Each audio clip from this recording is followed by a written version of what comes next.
नमस्कार, times of Swaraj में आप सबों का स्वागत है और मैं हूं संतोष सिंह। और आज हम टाइम्स ऑफ स्वराज में बात एनडीए गठबंधन की कर रहे हैं।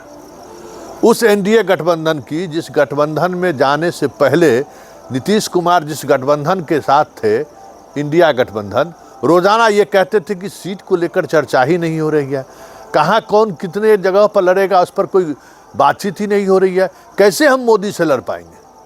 और वहाँ क्या स्थिति है?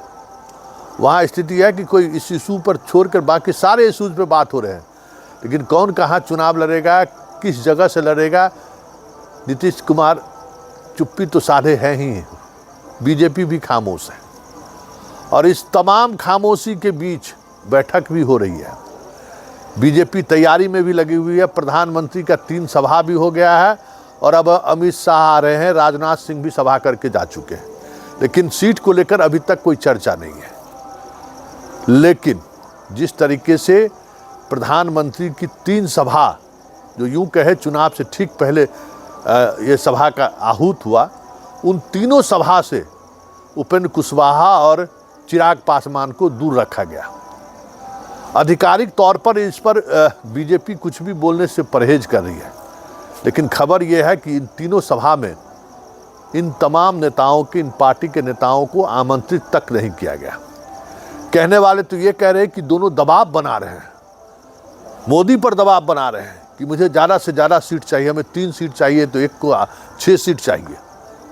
लेकिन जानकार कह रहे हैं दबाव बनाने की बात तो दूर, जिस तरीके से व्यक्तिगत महत्वाकांक्षा में उपेंद्र कुशवाहा ने एनडीए छोड़ा था, उस दर्द को कहें या उस धोखा को अभी तक मोदी भूल नहीं पाए। इसलिए 2 टूक कह दिए हैं कि आप उम्मीदवार बताइए, तब हम सीट देंगे। कमोबेश यही स्थिति चिराग के साथ भी है कि आपके पास प्रत्याशी कौन है।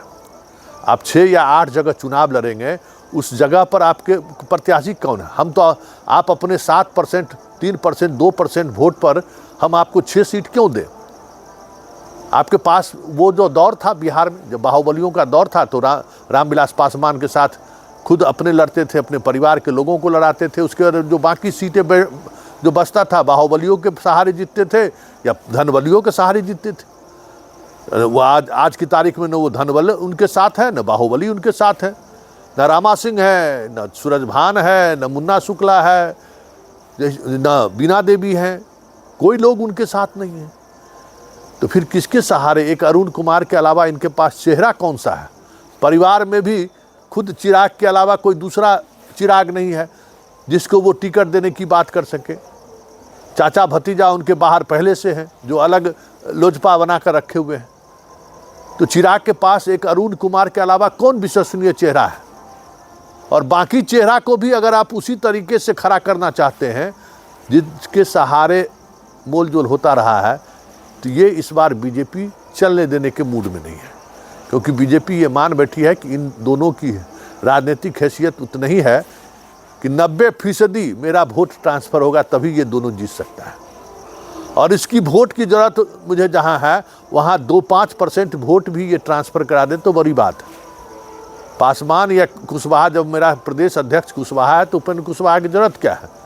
हमने तो कुशवाहा को बड़ा पद दे दिया। हम तो एक संकेत दे दिया है कि भाई सम्राट चौधरी, देश के जिस नेता की श्रेणी में हम कुशवाहा नेताओं को रखे हैं पूरे देश के स्तर पर, उस तरीके से कुशवाहा को हमने जगह दी है।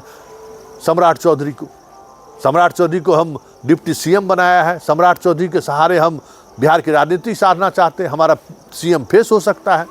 फिर उपेंद्र कुशवाहा की जरूरत क्या है? तो ये दोनों द्वंद्व जो है, चिराग के उम्मीदवार कहाँ है और उपेंद्र कुशवाहा से तो बड़ा कुशवाहा हमने तैयार कर दिया बिहार में। ये जो बीजेपी की जो रणनीति है, उसी रणनीति में चिराग और उपेंद्र कुशवाहा दोनों फंस गए हैं। इसलिए ये कहा जाना कि हम प्रेशर टैक्टिक्स के तहत प्रधानमंत्री के कार्यक्रम में नहीं जा रहे हैं, उससे कहीं ये बातें अब छन कर आने शुरू हो गई है कि भाई बीजेपी ने मन बना लिया है कुशवाहा को लेकर कि इन्हें जाने दीजिए। मुकेश सहनी को लेकर मन बना दिया है कि बातचीत नहीं करनी है। जीतन राम मांझी को 1 सीट से ज़्यादा नहीं देना है। बेटा के लिए लड़ लें तो लड़ लें, एक विधान परिषद सीट दे ही रहे। और चिराग 2-3 पर मान जाए तो मान गए, वो भी 2-3 पर, एक खुद का सीट और बाकी सीट पर उम्मीदवार कौन होगा, एक अरुण कुमार के अलावा, ज़रा वो दिखाइए, फिर हम आगे बात करेंगे। मतलब एनडीए में जो चीज़ें चल रही हैं और जिस स्तर पर चल रही है, ये साफ संकेत है कि नीतीश के आने के बाद मोदी, आरसीपी, उपेंद्र कुशवाहा, ये जो चिराग, ये जो लोग हैं जो अक्सर नीतीश पर हमला बोलते रहे हैं, उनसे मोदी परहेज दिखाना चाहते हैं, उनसे दूरी बनाए रहना चाहते हैं। और उसी का असर है कि इन लोगों को निमंत्रण भी नहीं दिया जा रहा है और आज दिल्ली की बैठक के बाद भी इन लोगों को कोई तवज्जो नहीं मिलता हुआ साफ दिखने लगा है। देखिए आगे आगे होता है क्यों, लेकिन इतना तय है कि राजनीति में वही टिका है जो लड़ना जानता है, और जो बाप की विरासत के सहारे सिर्फ राजनीति करता है या विरोध के सहारे जो राजनीति करता है, वो बिहार की राजनीति में अभी तक टिका नहीं है। इसलिए चिराग को कई अवसर मिले कि वो अपने पिता के तरह पैर जमाए, लेकिन वो हमेशा हनुमान बनते हुए दिखे।